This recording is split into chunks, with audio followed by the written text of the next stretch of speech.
Hello పిల్లలు, ఒక పెద్ద అడవిలో నేను నా తెలివితో ఒక మూర్ఖపు సింహాన్ని ఎలా ఓడించానో చూసేద్దాం రండి. అనగనగా ఒక పెద్ద అడవి ఉండేది. ఆ అడవిలో ఒక చాలా బలమైన సింహం ఉండేది. ఆ సింహం అడవికి రాజులాగా ఉండేది. అందరు జంతువులు దానికి చాలా భయపడేవి. ఆ సింహం అడవిలోని జంతువులన్నిటినీ వేటాడి తినేసేది. అందుకని ఆ జంతువులన్నీ కలిసి ఒకచోట సమావేశమై ఒక ఒప్పందం చేసుకున్నాయి. ఇలా అయితే ఈ సింహంరాజు మనందర్నీ మరో 2 రోజుల్లో చంపి తినేస్తుంది. అందుకని మనమందరం ఒక్కో రోజు ఒక్కొక్కరం సింహంరాజుకి ఆహారమవుదాం అని ఒప్పందం చేసుకున్నారు. ప్రతిరోజూ ఏం చేసేవారో తెలుసా? ఈరోజు ఎవరు సింహం దగ్గరకు ఆహారంగా వెళ్తారు అని నిర్ణయించేవారు. ఎలా అంటవా? ఒక్కొక్క రోజు ఒక్కొక్క జంతువు వంతు వచ్చేది. ఎవరు వెళితే వాళ్లు సింహం భోజనమైపోయేవారు.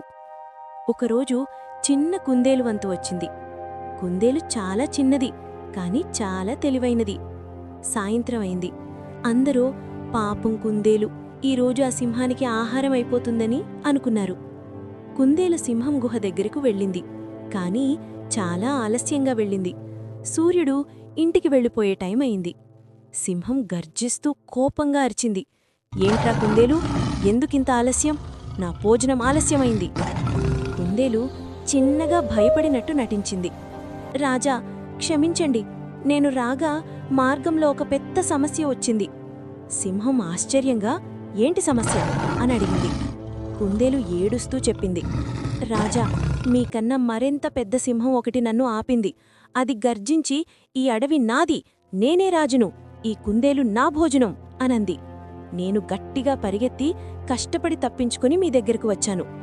సింహం కోపం మీదుంది. ఎవడ్రా నన్ను సవాల్ చేస్తున్నాడు? వెళ్ళు, ఆ సింహాన్ని ఇప్పుడే తీసుకురా, నేను దాన్ని చంపేస్తాను అని గట్టిగా గర్జించింది. కుందేలు నవ్వు దాచుకుని, సరే రాజా, రండి, నేను చూపిస్తాను అంది. ఇద్దరూ అడవిలో నడిచారు. చివరికి ఒక పాత బావి దగ్గరకు వచ్చారు. బావి లోపల నీళ్లున్నాయి. నీళ్లు అద్దంలా మెరిసిపోతున్నాయి.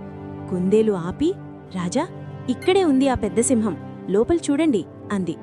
సింహం బావిలోకి ఒక్కసారిగా చూసింది. అక్కడొక పెద్ద సింహం కనిపించింది. అది తనన్నే చూసి గర్జిస్తోంది. కళ్ళు పెద్దవి చేసి అరుస్తోంది. అది సింహం సొంత ప్రతిబింబమని సింహానికి తెలీదు. సింహం కోపంతో, ఛీ, నన్ను ఎదిరించావా అని గట్టిగా అరిచింది. ఒక్క దూకు దూకి బావిలోకి జంప్ చేసింది. నీళ్లలో పడి మునిగిపోయింది. ఇక బయటకు రాలేదు. కుందేలు బావిపైన నిల్చొని చిన్నగా నవ్వింది. అబ్బా, నా చిన్న తెలివి పెద్ద సింహాన్ని గెలిచేసింది అని సంతోషంగా పరిగెత్తింది. అడవిలోని అన్ని జంతువులకు విషయం చెప్పింది. అందరూ సంతోషంగా డాన్స్ చేశారు. అప్పటినుంచి అడవిలో ఎవరికీ భయం లేకుండా ఆటలాడుకుంటూ పాటలు పాడుకుంటూ హాయిగా జీవించారు.